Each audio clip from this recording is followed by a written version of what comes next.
Hello, everyone, and welcome to another edition of Tim's Takeaways. Hope everybody had a good week. We've got a lot going on and have some new sports that are going to be starting here in just a couple weeks. It's still a busy time of the year and excited for what's to come. And as we get into some playoffs here shortly, and then, like I said, some sports getting underway. I want to start this week with a girls soccer matchup that I went out to on Thursday of this week. Two young teams, rivals, Cape Fear Academy and Coastal Christian.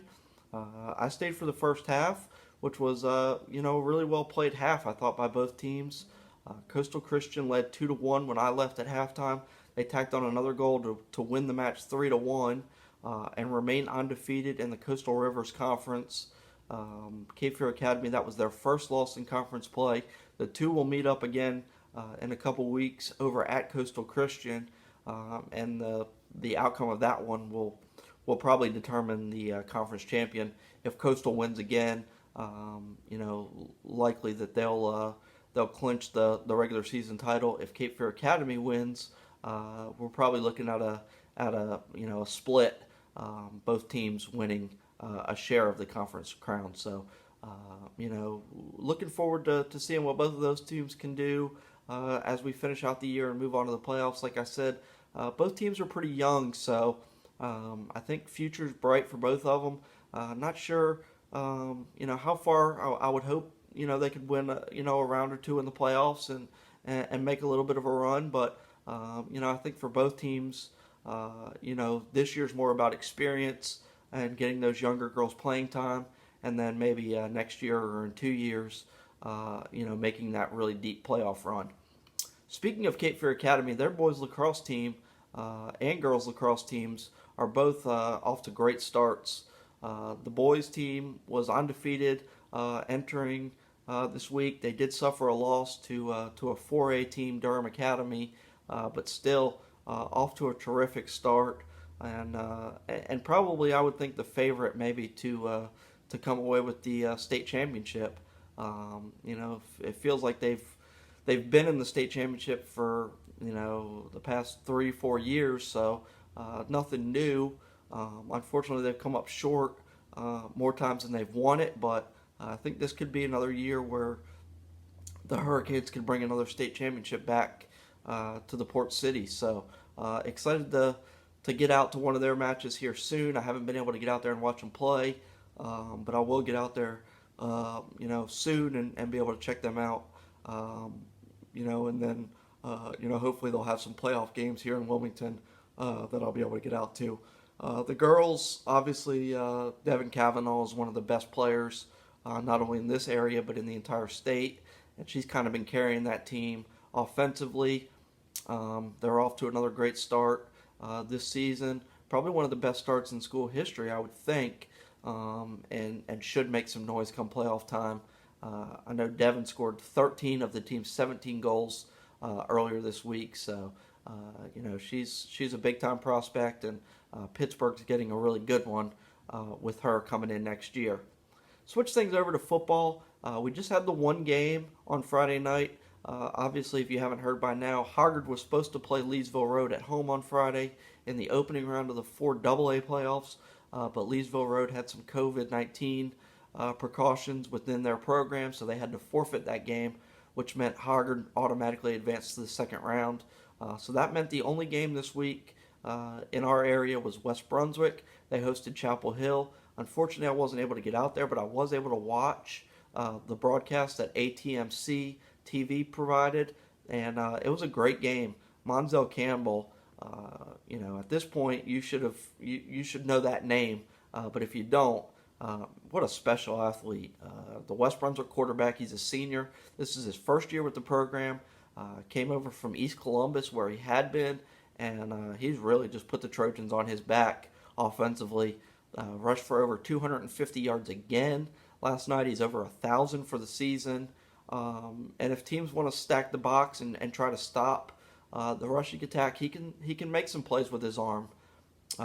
J.J. Cobb on the outside is one of the fastest players in the area, and so he's electric with the ball. He had a a little jet sweep, just kind of a quick toss jet sweep that he took for a touchdown on the second play on West Brunswick's first series of that game, and the Trojans' defense is always good, and led by Carter Wyatt, who we all know is a big time linebacker prospect. So, West Brunswick, luckily with that win, coupled by Clayton upsetting Southeast Guilford, the West Brunswick team is back at home on Friday night again for a second round matchup against Clayton.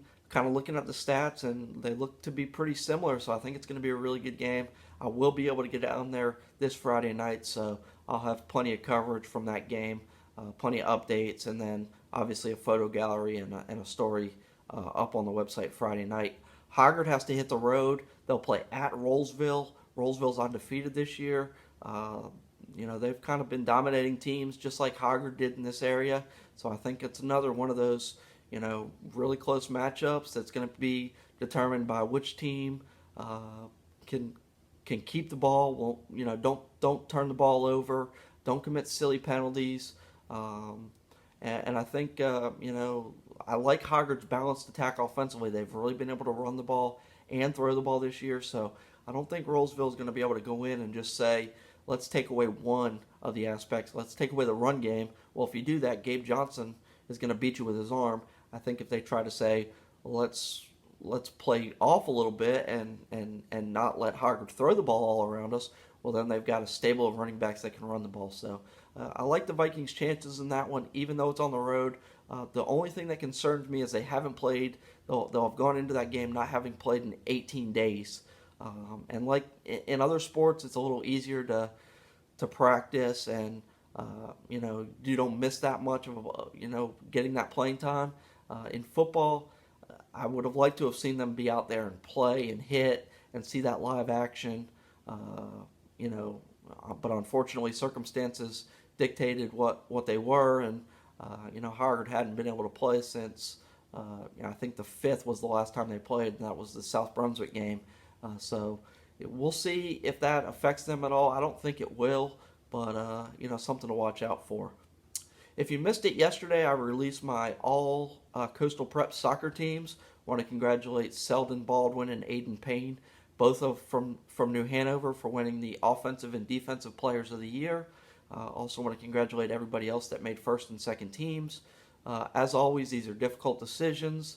We have a lot of talented players in the area, and so I just have to do my best to try to put the players that I feel are the most deserving on the teams. A lot goes into it. I get coaches' input. I look at stats, but a lot of it is just my eye test, just from being out at games and seeing these players live. So that's kind of how I pick. I know I've had some questions about how these teams get picked. It's all on me. I don't have a panel or anybody else.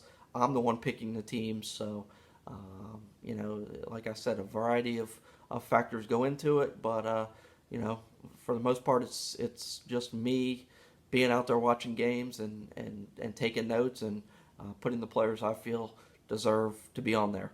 I'm going to have some previews coming up for the upcoming, the final seasons of the year. We've got wrestling, track and field, girls tennis, and baseball in the public schools getting ready to start in a couple weeks. So be on the lookout for those previews. I haven't finalized those dates, but they'll probably start sometime next week, late next week, maybe like Saturday or Sunday, and go into the following week. So be on the lookout for those previews. As always, you can follow me on Instagram, Twitter, and Facebook. Provide plenty of updates on all of those social media platforms. Hope you guys have a good week, and we'll talk to you next week. Bye-bye.